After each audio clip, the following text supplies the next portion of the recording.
Hola, muy buenas noches. Bienvenidos a este Facebook Live, una nueva transmisión en esta cuarentena, en el marco de la emergencia del COVID-19. Vamos a continuar mostrando unas realidades muy tristes y las injusticias que golpean a amplios sectores de la población, como lo hemos hecho en otras oportunidades. Esta noche vamos a conversar con dos madres cuidadoras de niños y niñas con discapacidad que en general, así no estemos en una situación de crisis como lo actual, viven muchas dificultades, padecen muchas injusticias, padecen de muchos sufrimientos por falta de acceso a derechos básicos como es el derecho al trabajo o a un mínimo vital, situación que se empeora con esta crisis que estamos viviendo y con las medidas que se han adoptado para poder contenerla. La idea es que conozcamos estas realidades, que podamos conocer cómo viven las madres cuidadoras de los niños y niñas con discapacidad, cuál es su situación en este momento. También nos van a explicar cuáles son las peticiones que están haciendo puntualmente en materia de derecho a la vivienda, del derecho a la educación y especialmente del derecho a la salud. Y al final de este programa, de esta transmisión, vamos a tener la participación de Julián Orjuela, funcionario de la Secretaría de Salud, quien va a contestar algunas de las inquietudes y peticiones de las madres cuidadoras. Saludo muy especialmente a Estela Vanegas. Estela es madre cuidadora y es una de las personas que ha dirigido una organización de padres y madres cuidadoras de niños con discapacidad y niños con discapacidad múltiple. Estela, muy buenas noches, muchas gracias por haber aceptado esta invitación y contarnos cuál es la situación en que se encuentran en este momento. Buenas noches, doctor. Buenas noches al resto de personas. Primero que todo, agradecerle por el espacio para ayudar a hacernos visibles y visibilizar las necesidades de nuestros hijos. Bueno, y también nos acompaña esta noche María Orjuela. Ella también es madre cuidadora de niños con discapacidad. También es una persona que ha luchado ya durante varios años por los derechos de las personas cuidadoras, pero también de los niños, de los menores de edad que sufren algún tipo de patología. María, muy buenas noches y muchas gracias también por acompañarnos. Buenas noches y gracias por invitarme a este espacio. Bueno, vamos a comenzar rápidamente. Estela, el derecho a la educación, que es un derecho fundamental, debe tener unas características especiales cuando se está hablando de niños con discapacidad. ¿Por qué no nos cuenta en primer lugar cómo los niños con discapacidad pueden acceder al derecho a la educación y qué está sucediendo en este momento en medio de la crisis y la cuarentena que estamos viviendo en todo el país? Bueno, pues el tema de educación para nuestra población es muy difícil desde la asignación de cupo. Le toca a uno durar mucho tiempo, pasar muchos requerimientos, muchas veces hasta en tutelar para que se le asigne un cupo. Cuando se le asigna el cupo, generalmente cuando uno va a presentar a su familiar, a su hijo, surge una barrera de acceso grande, que es que generalmente el colegio, a no ser que la persona sea de una funcionalidad muy alta, el colegio pide que la persona vaya acompañada de un terapeuta guía.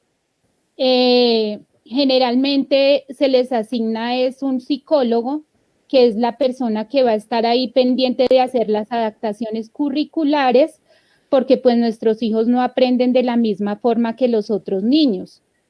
Por ejemplo, las personas con autismo son muy visuales, entonces toca enseñarles de esta forma. Al colegio solicitar terapeuta guía, eh, generalmente salud no lo da porque dice que pues lo está pidiendo educación, entonces que quien tiene que darlo es educación. Educación no lo da, entonces mientras uno consigue el acompañamiento, que generalmente, por no decir un 99 o 100% de los casos, este acompañamiento se logra con tutela. Entonces, cuando uno tiene alguna dificultad como la EPS, se queda sin acompañante, el niño pierde el cupo porque no aceptan que un familiar haga el acompañamiento. Esa es una dificultad grande. Se tiran la pelota entre Secretaría de Educación y Secretaría de Salud. Finalmente, Secretaría de Salud lo da, pero tiene que ser bajo la figura de tutela. Secretaría de Educación nunca lo da. Esa es una barrera grande.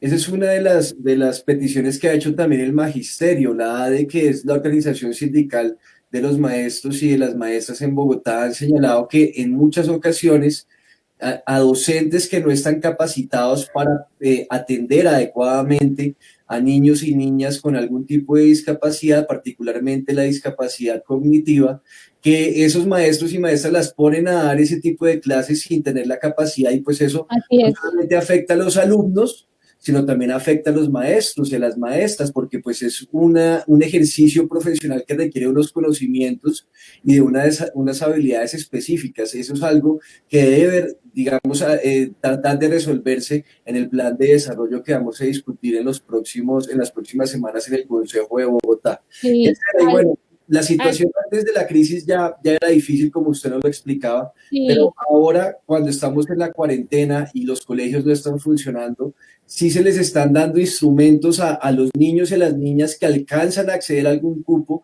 se les están dando garantías para que continúen en las clases y atendiendo las necesidades educativas. No, tampoco. Digamos que redondeando un poco lo anterior, Doc, otra dificultad grande, como su merced lo mencionaba hace un rato, es que la mayoría de docentes no tienen el conocimiento y más que el conocimiento, digamos que las ganas, porque también es algo de empatía. Digamos, en mi caso personal, cuando mi hijo entró al colegio, que entró con niños de 4 o 5 años, afortunadamente dimos con una profesora que se sentaba con él, trataba, mamá, no sé, pero ¿cómo hacemos? ¿Cómo ha visto usted que le trabajan en las terapias? O sea, tenía como la disposición. Este año, eso fue en el 2015, mi hijo duró desescolarizado hasta el año pasado. Todo el tiempo yo estaba haciendo requerimientos para el cupo. Pase una carta, vaya, lleve papeles. Entonces lo que me decían no, en este momento no hay cupos. Apenas tengamos un cupo para las características de la patología de su hijo, la llamamos. En mucho tiempo, por inconvenientes administrativos con la EPS, el niño se quedó como año y medio sin terapias y también obviamente sin el acompañamiento. Entonces, sin el acompañamiento, pues imposible acceder al cupo. El año pasado le asignaron el cupo, después de hacer derechos de petición alcancé a pasar 7.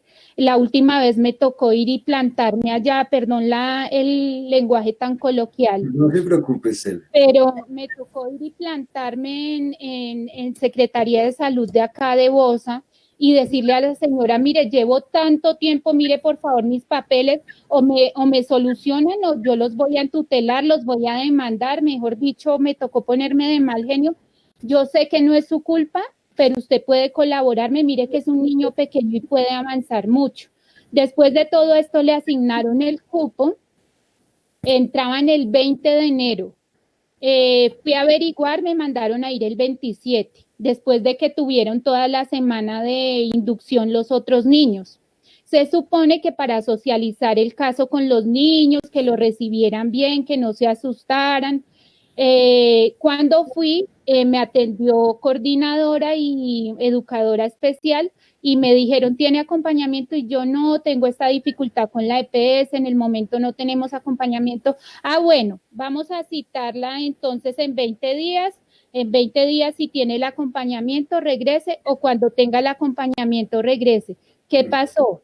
Lo de la contingencia del virus, todo eso, en el momento mi hijo no ha ido un solo día al colegio. No le dejaron guías, no sé en qué van los otros niños, nada por la falta del acompañamiento. Uh-huh. También es como la falta de disposición y como de empatía. Entonces le toca muchas veces a uno a las malas y también bajo la figura de tutela para conseguir un cupo donde le dicen que tiene el cupo, que lo van a incluir, pero que muchas veces dejan a nuestros hijos en un rincón, meciéndose, jugando con plastilina, con témperas y no se le incluye con los otros niños. O sea, digamos que la palabra inclusión queda en el papel, porque no es algo real, no tienen las políticas en educación para que eso sea real. Es algo tan harto que muchos padres optan por no acceder a los cupos y dejar a sus hijos en su casa y enseñarles lo que puedan. O sea, eso de que la educación es derecho fundamental, con nuestros hijos se queda en el papel. Quedan como en el limbo, porque como nos lo explicaba ahora Estela, pues hasta que no tengan el acompañamiento, el terapeuta, entonces no están formalmente dentro de la institución. Y bueno, en esta situación de crisis y de cuarentena, es como si no estuvieran estudiando, pues en la práctica Claro. están estudiando y se les viola su derecho a la educación. Bueno, María, hablemos un poco también de la vivienda. La idea es que nos cuenten, pues, cuál es la situación específica de ustedes, sus familias, los niños y niñas, frente, en este caso, el acceso al derecho a la vivienda y eso cómo se viene agravando en el marco de la crisis. María, cuéntenos entonces si ustedes sí tienen instrumentos específicos o garantías para acceder a otro derecho tan importante como es el derecho a la vivienda. Pues en este momento, sí, antes de la pandemia no era posible, pues ahora menos. Es imposible acceder a una vivienda y más para nuestra población con personas con discapacidad porque mucho papel, un ahorro programado que nunca va a ahorro programado, pues porque la mayoría de cuidados que cuidamos personitas con discapacidad trabajamos al día, trabajamos en trabajos informales. Entonces nunca vamos a acceder a un ahorro programado para poder acceder a una vivienda. En este momento, que es la pandemia, hay mucho hacinamiento, y más con las personitas con discapacidad. Bien, hay muchos programas que quedan en un papel, que es el hábitat, semilleros, bueno, infinidades de programas, pero nunca tienen prioridad para las personitas en condición de discapacidad. Nunca se va a poder acceder a si no hay una garantía específica. Ese es un problema de las personas con discapacidad, pero en general de las personas con ingresos bajos en todo Colombia y en Bogotá. Y es que la forma como se han inventado supuestamente el instrumento para acceder al derecho de la vivienda siempre es a través de instrumentos financieros. Entonces a la persona le dicen, usted puede acceder a un crédito ante el banco, como lo explica María, pero tiene que tener un ahorro programado y resulta que para muchas personas en Colombia y en Bogotá es muy difícil tener un ahorro porque viven del día y todo lo que les ingresa y lo poco que les ingresa se lo tienen que gastar en las necesidades básicas de ellos y de sus familias. Incluso muchas veces les faltan los recursos para poder solventar todas estas necesidades. No tienen ahorro programado y en esa medida pues les queda muy difícil acceder a un crédito bancario en el sistema financiero. Hay que cambiar el enfoque de cómo se les da de estos instrumentos para acceder directo a la vivienda. ¿Me decía María? Y en su mayoría, la mayoría somos cabezas de hogar que cuidamos, no tenemos solo él, sino tenemos más hijos. Entonces, acceder a esto, ahora es más, hay cuidadoras o madres que llevan hasta 4 años, tienen su ahorro, tienen sus papeles al día y no es posible, no ha sido posible acceder y no los tienen en cuenta, y menos a la población en discapacidad. Bueno, Estela, hablemos ahora del derecho a la salud.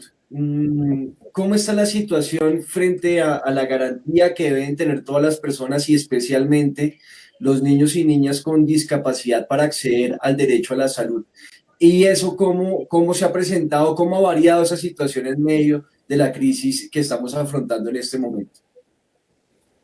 Bueno, digamos que para al grupo poblacional que yo tengo asociado, que son más o menos 120 personas cuidadoras de personas en condición de discapacidad, en este momento y desde diciembre del año pasado, no están recibiendo terapias ni ningún tratamiento, únicamente las citas médicas de especialidad, con mucha dificultad para conseguir las citas.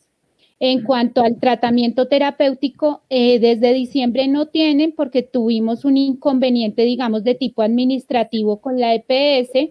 La EPS terminó contrato con la IPS que nos daba todos los servicios terapéuticos, con la promesa de que ellos terminaban contrato y ya tenían otra IPS contratada para suplir, o sea que no iba a haber ninguna interrupción. No sé por qué en ese momento ellos no contrataron con otra IPS. Nosotros afortunadamente logramos contacto con Julián Orjuela de Secretaría de Salud, y el secretario de Salud de ahorita ha estado muy dispuesto. Hemos tenido muchos acercamientos con ellos tratando de concertar con la EPS para que no se nos vulneren los derechos de nuestros hijos, pero no ha sido posible. La EPS lamentablemente tiene la costumbre y ha tenido la costumbre durante muchas administraciones. Más o menos yo estoy liderando este proceso desde el 2013, que estaba de gerente el señor Alain Jiménez. Hablamos con él, siempre hacemos plantones, mandamos carta, pero generalmente ellos lo que hacen es que quedan debiendo plata a la IPS que nos está tratando. La IPS en determinado momento dicen, nos duele mucho, nos gustaría seguir tratando sus hijos, pero pues si seguimos de esta forma vamos a quebrar, no le podemos dar continuidad a los tratamientos, paran y se demoran. En el 2013 pasó con la IPS donde estábamos, le quedaron debiendo mucha plata, salieron en ese momento 80 personas de esa IPS. Duramos un año largo sin servicios hasta que ellos contrataron con otra IPS, siempre bajo presión porque las 120 personas tienen los servicios bajo tutela. O sea, nos ha tocado hacer plantones. Esa vez nos pusimos a molestar por Twitter hasta que el secretario de Salud, entonces nos atendió, el doctor Morales, nos atendió. Gracias a esa atención del doctor Morales nos devolvieron a la IPS. En este momento terminaron contrato desde diciembre, que por falta de un ascensor en la IPS, que es una de las normas que pide Secretaría, a pesar de que la IPS contrató un sitio de una sola planta con todos los requerimientos de Secretaría, todas las adecuaciones, no fue posible que nos mandaran para allá. Gracias a los acercamientos que hemos tenido con Secretaría y algunas personas de Capital, que es la IPS, hemos tenido varias reuniones con ellos, pero entonces no se nos ha solucionado nada. Al contrario, a mi modo de ver y al de muchas mamitas, esas reuniones se prestan, digamos, para amedrentar, para dar más dilaciones al tratamiento. Por ejemplo, su tutela ya es muy vieja, entonces su tutela ya no le sirve. O entonces, por ejemplo, ahorita salió la figura de cuidador. Entonces, por ejemplo, no, entonces ya no les vamos a dar enfermería, sino les vamos a dar un cuidador, pero tienen que volver a tutelar. Cosas así. Y entonces, como hay algunas mamitas que lamentablemente no entendemos la norma, no entendemos mucho, de todas formas le toca a uno aprender y uno se va volviendo muy diestro en muchas cosas, pero hay, digamos, partes de legislación, de muchos direccionamientos del ministerio que uno no entiende. Entonces, si a algunas mamitas le dicen, su tutela ya es muy vieja y no sirve, no le cubre, tiene que poner otra, o estos servicios son exclusión, así tenga tutela, ya no los vamos a dar. Entonces hay muchas mamitas que no saben que eso no es cierto y les creen. En este momento señor. ¿Por qué no nos cuenta un poco, Estela, que yo creo que la gente desconoce? En general, digamos, pues cada caso y cada paciente y cada patología requiere un tratamiento específico. Distinto, sí. Pero, digamos, en términos generales, ¿cuáles son las principales características de los tratamientos y los servicios de salud que requieren los niños y niñas con discapacidad? Es decir, terapias, medicamentos. Sí. un poco para que la gente que nos está viendo entienda pues la Sí, importancia de que se les dé oportunamente este tipo de servicios, porque la demora en acceder a los servicios genera graves consecuencias en la enfermedad de los pacientes, y sí. pues de niños y niñas. Sí, digamos que en el caso de las personas con parálisis o personas que han tenido accidentes cerebrovasculares, que han tenido accidentes de tránsito o que es de nacimiento, que tienen discapacidad física, es primordial que reciban su terapia física, terapia ocupacional y fonoaudiología pues, para recuperar cosas perdidas o para que potencien lo que no lo tienen cuando la patología de base es de nacimiento. Ujú. En el caso, digamos, de las personas con alguna discapacidad mental, cognitiva o psicosocial, como las personas con Down y las personas con autismo, tienen otras patologías asociadas a su autismo o a su Down, por ejemplo, desintegración sensorial. ¿Qué es la desintegración sensorial? Es que tienen sus sentidos o muy aumentados o disminuidos. Entonces, por un ejemplo, mi hijo tiene los sentidos más aumentados. Entonces, él tiene más sensible la piel, se irrita con cualquier crema, con cualquier jabón, no se le puede echar colonia en la piel, el olfato es más sensible. Entonces, si digamos yo voy en un bus y hay una persona al lado que se sube con un perfume muy fuerte, a mí me toca o retirar el niño de ahí o tratar de abrirle la ventana porque el olor lo marea, le da dolor de cabeza, igual con los ruidos. Por ejemplo, el ruido que uno esté en la calle y pase un carro grande y ponga la bocina, el ruido lo asusta, el ruido de la olla express, de la licuadora, es una cosa que a uno le parece así como de locos, pero en ellos es así. Tienen tan sensible la piel que para cortar las uñas, para cortar el cabello es un problema. Entonces son niños que necesitan desde terapia ocupacional trabajarles estas cosas para que vayan, digamos, disminuyendo su sensibilidad o cuando está disminuida esa sensibilidad para que la aumenten. Entonces ellos necesitan terapia de integración sensorial, es básica la hidroterapia también porque tienen bajo tono muscular, o sea, digamos que dependiendo las características de cada persona y su patología, lo que necesita es distinto. Las 120 personas de las que estoy hablando que salieron en diciembre de esta IPS, de esas hay 98 pacientes menores de edad.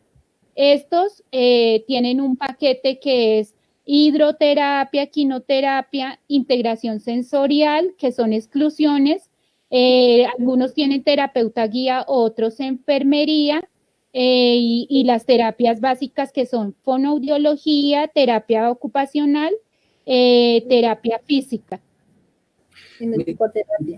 Y cuéntenos ahora, usted me decía antes de arrancar el programa que están teniendo un problema con la ley estatutaria en lo que tiene que ver con el cumplimiento de las órdenes de judiciales de tutela sobre tratamientos integrales. Yo creo que eso es importante que la gente lo conozca, porque mucha gente dice que esa ley estatutaria pues resuelve todos los problemas, pero resulta que en el caso de ustedes se ha prestado incluso para empeorar alguna situación, porque les están diciendo que ya lo que antiguamente conocíamos como los servicios no POS, no incluidos en el plan obligatorio de salud a los que se accedía por tutela, ahora ese tema ha cambiado y lo que la EPS ha señalado es que estos cambios se deben a la nueva ley estatutaria. ¿Qué es lo que está sucediendo? Sí, digamos que, bueno, para las personas que no saben, hay un formato, una plataforma que creó el Ministerio de Salud. Se supone que esa plataforma es para que la EPS haga menos tramitología para autorizar. Entonces se creó una plataforma que se llama MiPres. Ese MiPres lo creó el ministerio con todos los códigos, insumos, medicamentos, terapias que están autorizadas y que están dentro de la ley estatutaria de la salud. El MiPres se supone que el médico lo elabora, le entra en su consulta, entra a la plataforma, elabora el MiPres y de una vez lo mandan a la EPS. Se supone que en 5 días se supone que en 5 días la EPS tiene que autorizar, porque el médico lo genera y de una vez en la plataforma lo mandan a la EPS. Eso no es así porque uno tiene que ir a autorizar y bueno, todo el trámite. Lo que pasa con la ley estatutaria es que tiene unas exclusiones. Esas exclusiones son exclusiones del POS, es como decir lo que no está dentro del POS que antes se daba por tutela y se, digamos que era suficiente con que el juez diera tratamiento integral para una persona. Desde que salieron estas exclusiones, se le está pidiendo a las personas que su tutela diga cosa por cosa, es decir, tutela taxativa. Entonces es una barrera porque lo que no esté en la tutela no lo dan. Y si es una exclusión, pues menos. Es por cuestión de costos simplemente. Entonces, digamos que en esa medida, el MIPRES, en vez de agilizar para que a uno le autoricen más rápido todo y con mayor celeridad, lo que está haciendo es volviéndose una barrera de acceso porque en las exclusiones están muchas cosas que nuestros hijos tienen tuteladas y que a veces se valen del MIPRES para no autorizar. O entonces dicen, bueno, usted tiene la tutela, pero la orden médica no la tiene, entonces sin orden médica no se le puede dar. Pero el médico se mete por un lado, por el otro, tratando de generar el MIPRES y simplemente no es posible porque el insumo o el medicamento o la terapia no aparece en MIPRES, porque es una exclusión. Es la lógica perversa de este sistema de salud, de la ley 100, en donde las utilidades de las EPS dependen en buena parte de la negación de servicios y de poner todo tipo de barreras y obstáculos para que los usuarios y las personas puedan acceder a los servicios que requieren para la atención de sus distintas patologías. Bueno, voy a saludar rápidamente a muchas personas que nos escriben, muchas personas atentas viendo y escuchando este Facebook Live. Daisy Torres nos dice saludos desde Puerta al Llano, en el sur de Bogotá. Jessica García también se conecta, nos dice buenas noches, soy cuidadora. Amanda Perlita también se conecta y nos dice que es importante acordarse en estos momentos de las personas con discapacidad y especialmente de los niños y niñas. También nos escribe Livia Fonseca, un saludo para Livia, para David Vázquez y para Astrid Natalia Fonseca. Quiero continuar con María sobre el tema del derecho a la alimentación. María, pues ya usted nos decía que en general un importante porcentaje de las personas con discapacidad tienen que enfrentarse a miles de dificultades económicas y que buena parte de ustedes trabaja en la informalidad y sus ingresos dependen de su trabajo diario y de lo que popularmente se conoce como el rebusque. En esta situación que estamos actualmente, en esta emergencia y cuarentena, ¿qué tanto la población con discapacidad ha podido acceder a ayudas, ya sea a subsidios monetarios o a subsidios en especie, a los famosos mercados? ¿Sí les están llegando?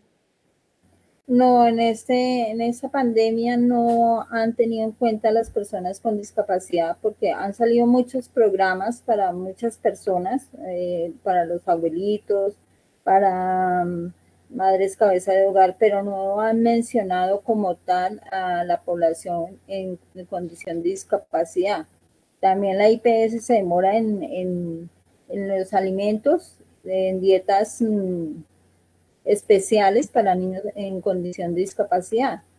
Salió un live que dice que Capital Salud, uno manda las órdenes, manda la historia clínica y que en 5 días llega al domicilio los medicamentos, los insumos.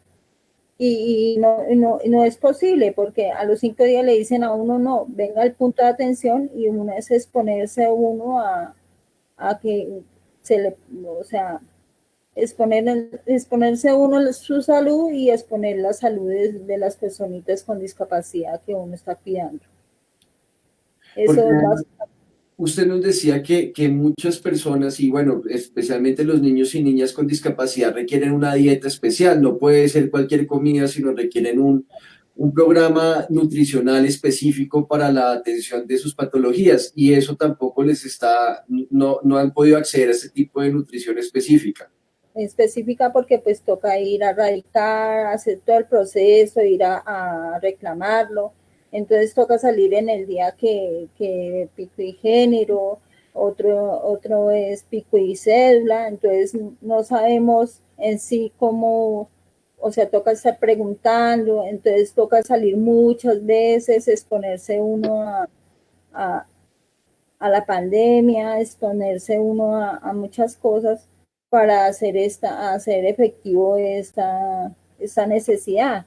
En mi caso, mi niño toma Ensure, entonces, porque él es una alimentación por sonda, entonces eso es dificultoso para las personas también que tienen dietas cetogénicas y las personas que tienen esa clase de dietas. Bueno, ya vamos terminando. Estela, quería preguntarle la situación económica de ustedes. ¿Por qué no le cuentas a las personas que nos están viendo y que nos están escuchando en este momento, en general, cuáles son las fuentes de ingresos que ustedes tienen y qué está pasando en este momento con esas fuentes de ingreso? ¿Cómo es el trabajo que ustedes realizan para poder resolver algunas necesidades básicas de ustedes y de sus familias? Sí, pues como decía María y como complementaba su merced hace un rato, la mayoría de personas, de cuidadores de personas en condición de discapacidad, digamos que en un 85-90% son personas de estratos bajos, muchas madres cabezas de hogar. Lamentablemente no sé por qué los hombres se asustan con las patologías. Aman mucho a sus hijos, pero dejan las señoras solas con la persona en condición de discapacidad. Entonces, en un 90-95% son mamitas cabezas de hogar, con 1, 2 y hasta 3 niños más, que lamentablemente por la falta de acceso a vivienda pagan arriendo, que viven de ventas informales, de empleadas domésticas. Entonces, en este momento, digamos que es muy difícil cualquiera de esos trabajos.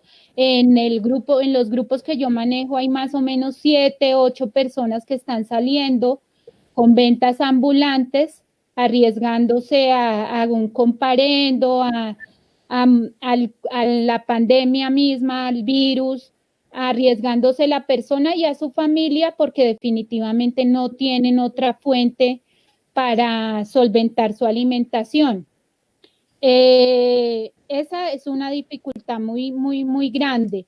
La mayoría recibimos un bono de alimentación que da integración social, que no tiene nada que ver con la pandemia porque es un programa que estaba desde antes, desde que estuvo en la alcaldía el senador el doctor Gustavo Petro. Desde esa época está, la mayoría tienen cubrimiento, uno que otro no, pero digamos que es una ayuda muy grande. Otra cosa, perdón, algún paréntesis ahí, se recibía hace más o menos 2 años un bono de 250,000 pesos. En este momento y desde hace más o menos un año se le bajó y se está recibiendo 175,000. Entonces, digamos que en ese momento es el único auxilio que se tiene para alimentación, porque no han llegado, digamos, en el caso de las 120 personas que yo tengo en mi asociación, únicamente 3 personas alcanzaron a recibir el bono solidario antes de que se cerrara para ajustar la página y eso.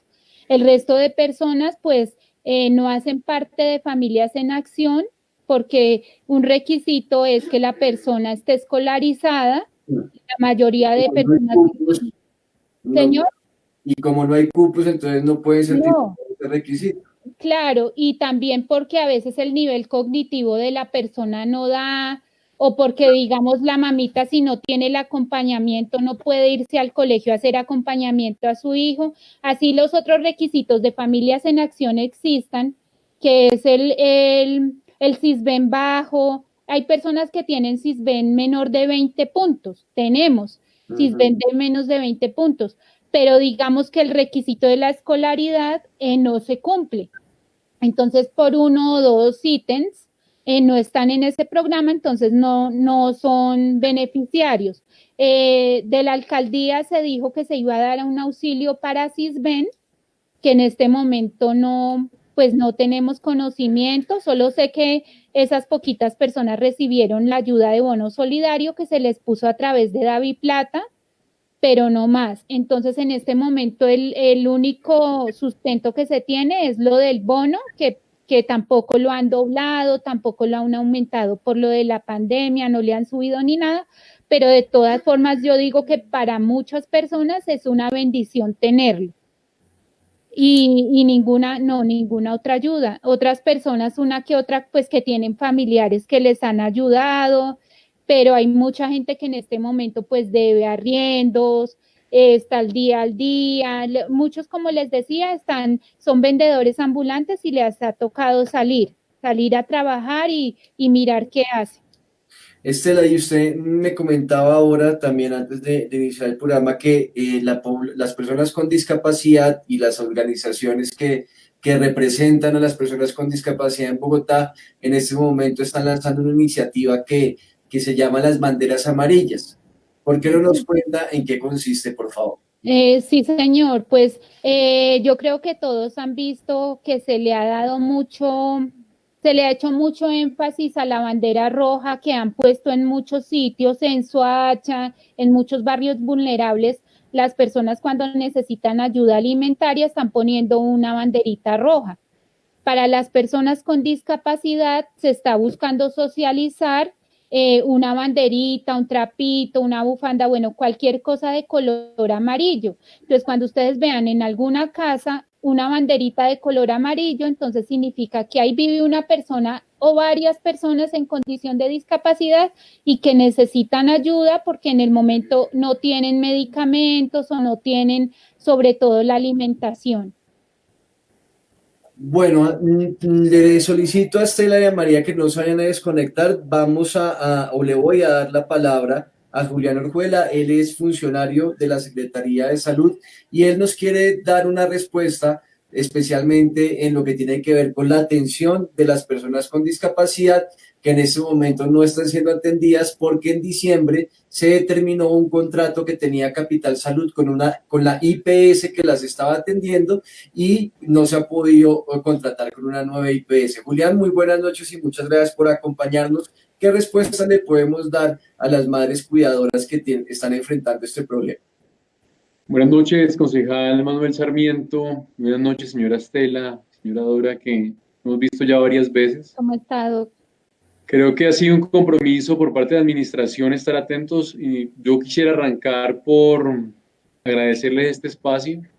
Creo que ha sido, desde que llegamos al gobierno, al menos la necesidad de interlocutar siempre con la ciudadanía, identificar las necesidades, como ha sido el compromiso de la alcaldesa de Bogotá y el secretario de Salud, con quienes nos hemos reunido allí también en Capital Salud, acá en la 30, cuando nos reunimos y el mismo secretario nos comprometimos a hacer los mayores esfuerzos por cumplir a las personas con discapacidad, posteriormente a la reunión que realizamos en la Secretaría de Salud. Yo quisiera hacer un par de elementos, digamos, de contexto, que creo que son importantes para abordar. Lo primero es, no nos imaginamos en medio de llegar al gobierno, estar en medio de una pandemia, y efectivamente ustedes lo han visto, y es que los mismos estados que han tenido una gran capacidad, y se quieren los norteamericanos, Italia, Francia, se han visto desbordados por el tema de la pandemia, donde pues requiere de una mayor celeridad para dar respuestas, porque hoy precisamente todos estamos en riesgo de poder ser contagiados y que se nos pueda complicar el desarrollo del virus en nuestro cuerpo y no podamos expulsarlo de la manera que se requiere para poder seguir adelante. El primero es eso, y es que efectivamente el sistema de salud tiene hoy está dando toda su capacidad y ha puesto en reto particularmente las nuevas administraciones en todo el país. Es el primer contexto que yo quisiera dar porque a partir de eso efectivamente hay unas necesidades de orden estructural como las ubicaba el concejal y como las han esbozado ustedes, donde el tema de educación, y debo contarlo, yo tengo un familiar también que que vive en condición de discapacidad, con discapacidad, y efectivamente el Estado colombiano no está preparado y no ha estado preparado para dar respuestas a que efectivamente se le garanticen los derechos a estos ciudadanos en su conjunto, el derecho a la educación, el derecho a la alimentación. Indudablemente estamos haciendo un gran esfuerzo también como administración para reconocer esa diversidad. De allí también que haga parte de nuestro enfoque, de los planes de desarrollo, el enfoque diferencial. Es el primer elemento que yo quisiera plantear, tema de alimentación, tema de vivienda, y el tema de salud, que es el que nos corresponde a nosotros como Secretaría Distrital de Salud. Allí, para hacer un recuento, hicimos un compromiso hace un mes y medio, 2 meses, ya parece que fueran 2 años de todo este corre-corre, de todos estos días para nosotros desde la Secretaría, pero hemos hecho un esfuerzo. ¿Y cuál ha sido ese esfuerzo? Y es que efectivamente quedamos, y es correcto, y nunca faltaba la palabra, no faltaba más, de llevar los medicamentos haciendo un acuerdo con Capital Salud, donde quiero recordar que el doctor Iván Mesa también estuvo allí, donde por primera vez, no sé si la primera vez o cuántas veces, pero el secretario de Salud de Bogotá, el gerente de Capital Salud, se sentó con las madres a poner la cara. Y precisamente pasaron 15, 20 días y nos llegó la pandemia, si no estoy mal, y allí pues evidentemente se tuvo unas dificultades. Porque hoy tenemos una apuesta y es que a los mayores de 70 años, principalmente Capital, que es el responsable, lleva los medicamentos a los hogares. Pero, y efectivamente las personas con discapacidad deben llevar los medicamentos y eso no hay ninguna duda. No. También, pero no está pasando en este momento, y esa es la verdad también, no está pasando. ¿Y pues por qué no está pasando? Pues porque efectivamente hoy tenemos que llevarle un montón de gente los medicamentos y Capital ha hecho un mayor esfuerzo por crecer lo más rápido posible, pero pues digamos, la celeridad del Estado no siempre es como uno quiere cuando está allí haciéndolo. Hay unos procesos que muchas veces son lentos. Hoy quiero contarles, no sé si a la señora Luz Estela Vanegas les llegó ya la comunicación y una respuesta de Capital Salud por parte de la doctora Clara Inés Ospina Vera, que es la gerente de la sucursal de Bogotá, donde el día 20 de abril me copiaron la respuesta que seguramente va a llegar en estos días, y es que analizando ya con el tema de la atención directamente a las personas, a las personas, digamos, que están con discapacidad, dice lo siguiente. La comunicación me llegó a mí el día 20, 19, el día 20 me llegó la comunicación por parte del gerente. Y dice que se están estudiando los prestadores, digamos, aportados por parte en esa reunión fueron la Clínica de Rehabilitación Integral Howard Garden, la Clínica Neurorehabilitar, la Fundación Surcos y Senfimax. Y en la carta, en la comunicación que dan de Capital Salud, leo, seguramente a su merced les llegará ya a su casa con mayor claridad, la pueden leer con más detenimiento. Lo que nos dice es que entonces, dice, para el mes de mayo del presente año se contará con la disponibilidad de una IPS adicional a las ya contratadas, para que la prestación de servicios de los usuarios con discapacidad múltiple pues sea resuelta. Esto creo que la comunicación va a llegar, ahí tiene otro soporte, digamos, para que no, en tal caso que no llegue a ser así, lo puedan ustedes ratificar en compromiso. Pero yo también quiero ser honesto, y es que hoy se están haciendo los mayores esfuerzos por todos lados para cubrir todas las necesidades que hay en la ciudad. Y creo que en eso debemos también, yo puedo hacer un compromiso acá, y es que de una vez ustedes me dicen en qué caso no han llevado los medicamentos. Vale.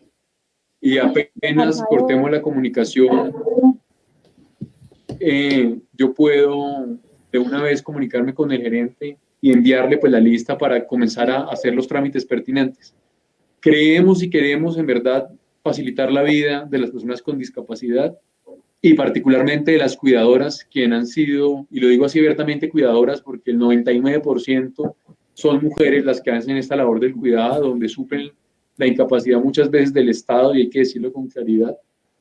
Y ahí yo quisiera contar un par de cosas también para que ustedes desde Concejal Manuel, para que ustedes nos den una mano también ahora en el plan de desarrollo, y es que vamos a impulsar el sistema distrital de cuidado. Creo que es una apuesta que ha hecho la alcaldesa, que se ha planteado, y que nosotros vamos a ver todos los esfuerzos para que eso se materialice. Uno, para redistribuir las labores que han sido históricamente asignadas o impuestas más bien a las mujeres por este orden patriarcal en el que vivimos, pero por otro lado también muchas veces la incapacidad del Estado por responder pues, a toda esa cantidad de necesidades. Eso para plantearlo. También quisiera mencionar que en fondos de desarrollo local, en CONFIS, nosotros desde como salud, afortunadamente quedamos en el 60% del componente estratégico, donde allí tenemos un objeto de gasto que es la coinversión de salud territorial, que es importante que ustedes allí que están en el territorio hagan mucha fuerza y participen en estos procesos participativos de la alcaldía para que queden también esos recursos allí para temas de orden de salud. Y por otro lado, en el 5% del componente flexible, ustedes pueden revisar y en el CONFIS, en el documento del CONFIS lo que nos queda es que tenemos dos objetos de gasto directamente para las personas y para las personas con discapacidad y para los cuidadores. Y es que tenemos un objeto de gasto para dispositivos que se requieran y por otro lado tenemos la apuesta por avanzar en procesos para los cuidadores para que comience a transformar esta realidad. Uno cuando llega al gobierno quisiera que todo pasara lo más pronto posible, esto tiene sus tiempos y pues lo primero que habría que decir es que lo viejo no ha acabado de morir, lo nuevo no ha acabado de nacer y en eso me detengo a que hoy estamos todavía operando con el plan de desarrollo del doctor Enrique Peñalosa y a partir de la mitad de año estaremos con el plan de desarrollo de la alcaldesa Claudia López. Todo nuestro compromiso siempre por escuchar. Efectivamente, hoy después de una larga jornada de trabajo estamos levantados todos desde las 5 de la mañana dándole sin parar y son ya casi las 8 de la noche y seguimos ahí enfrente del cañón trabajando todos los días y con todo el esfuerzo, tengan la claridad, como les he dicho a ustedes, que nos levantamos intentando hacer lo mejor por la ciudad. No nos da vez ni la vida para hacerlo, pero estamos muy comprometidos y esperemos, y me comprometo, le digo claramente, ahora ustedes me envían por interno la lista, yo se la envío al gerente y le digo, por favor, ayúdenos a priorizar en este momento a las personas con discapacidad, cosa que debería ser para todos y para todas. Eso yo dejaría por ahí, concejal, y la señora Estela, la señora Dora, donde seguimos dando la cara, como ha sido nuestra práctica desde el primer día que llegamos al gobierno.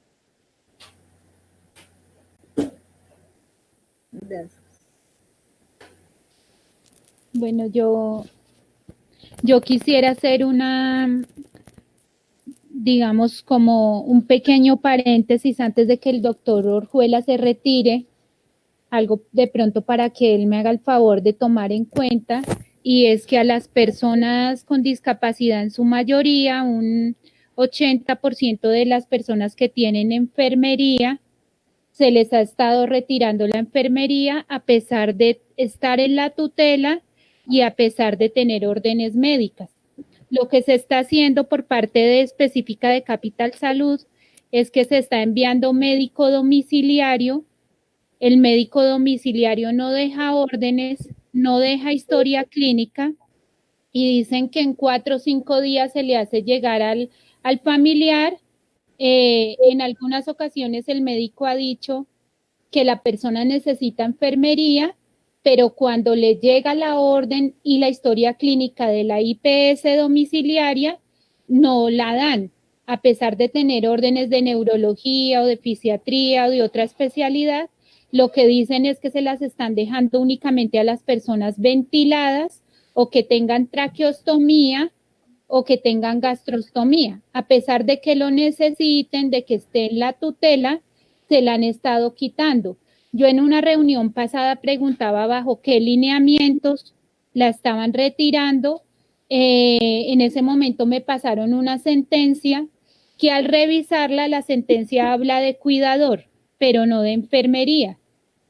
Después de esa reunión, una que otra persona, digamos de estas 120 personas, se le devolvió a unas 3 o 4 pacientes y al resto no se les ha devuelto, a pesar de tenerla en la tutela y de tener la orden del médico tratante.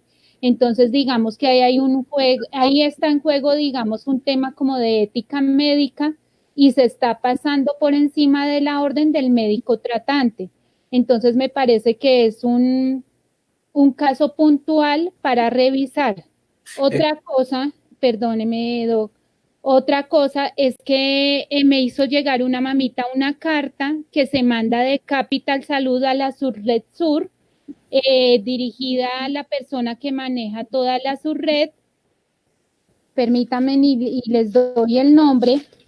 Y entonces lo que dice la carta es como haciendo un reclamo al médico porque mandó órdenes médicas para las terapias complementarias y diciéndole que puede caer digamos que en un cuento ahí de detrimento patrimonial. Se le dice al médico que está ayudando con el paciente a un cuento de detrimento patrimonial, entonces que eso puede, digamos que hacer que se le investigue. Entonces se le pide a la persona de la subred que le informe al médico que debe mandar a la EPS un informe sustentado de por qué mandó esas terapias a la persona. Este caso puntual es un niño que tiene todas las terapias que el médico tratante le envió de forma taxativa en la tutela y que tenía órdenes médicas de otros médicos. Entonces, obviamente, se está constriñendo a la parte médica para que no mande las terapias que la persona necesita. O sea, no se dice, venga, la persona sí necesita, no, que avances le ha visto como para quitarla, sino no. Se le dice que está cayendo en detrimento patrimonial y que justifique por qué las mandó. Entonces, eso también es importante de mirar, porque es que la EPS no tiene por qué hacer una cosa de esas. Eso es el respeto a la autonomía médica. Yo le quiero agradecer al doctor Orjuela por habernos acompañado y aquí varias personas en Facebook nos escriben y yo creo que tienen razón que lo urgente es resolver el tema de los medicamentos y de los insumos y de la atención domiciliaria o el envío domiciliario de los medicamentos e insumos, sobre todo ahora en la crisis. Y creo que María también, que me está haciendo señas, también quiere insistir en el tema. No solamente a las personas que, en mi caso, que mi niño tiene sonda gástrica, a él le quitaron la enfermería. Entonces lo someten al comité técnico científico, las IPS, y ellos mismos dicen que se escudan en eso, de que por medio de eso quitan los insumos o quitan las enfermeras. No sé si yo creo que eso creo que debe ser una prioridad. Digamos, se entiende que hoy en esta contingencia pues sea más difícil resolver muchos de los problemas que existían desde antes, pero es fundamental, urgente, que por lo menos se pueda resolver el tema de la atención domiciliaria y el envío a los domicilios de los medicamentos y de los insumos. Muchas gracias, doctor Orjuela, y también quiero ya despedir y agradecerle a Estela y a María, las dos, muchas gracias por haber aceptado esta invitación, por habernos contado cuál es la situación. Nos dejan muy preocupados y nos muestra una realidad que a veces muchos desconocemos. En Colombia y en Bogotá se sufre mucho. Se sufre por la pobreza, por la informalidad, por la desigualdad, por los altos costos de vida. Y en medio de ese enorme sufrimiento de millones de personas, hay sectores que sufren aún más y que este modelo tan inequitativo les da más duro, como son las personas con discapacidad. Y por eso es necesario que se conozcan este tipo de situaciones y de problemas, porque es un deber de todos unirnos y que dentro de las iniciativas que tengamos también se tenga en cuenta las enormes dificultades que tienen las personas con discapacidad. Estela, muchas gracias por habernos acompañado. No, doctora, a usted por el espacio y de todas formas aquí en Bogotá estamos reinando en todo esto, en los municipios pobres y en las ciudades apartadas todo es mucho más difícil. Doctor Orjuela, muchas gracias como siempre por su buena disposición y su tiempo. Y doctor Manuel, muchas gracias por el espacio. Señora María. María, también muchas gracias por haber estado con nosotros y haber participado hoy en esta transmisión. Muchas gracias, doctor Manuel, y muchas gracias, doctor Julián. Muy amable por el espacio y perdone por lo poquito que se aportó. No, estuvo muy bien, María, estuvo muy bien, muy claro, nos ilustró bastante bien. Bueno, a todos ustedes que se conectaron, mis agradecimientos. La próxima semana vamos a hacer un especial, un programa sobre las tarifas de energía eléctrica. Vamos a estar tanto con usuarios que han sido afectados por el incremento de las tarifas en las últimas semanas y nos van a acompañar personas expertas que nos van a explicar por qué se están incrementando las tarifas y cuáles son los abusos de las empresas, no solamente de Codensa, sino también de las empresas generadoras de energía. Muy buenas noches a todos y todas y de nuevo mis agradecimientos por haberse conectado a esta transmisión. Gracias. Gracias.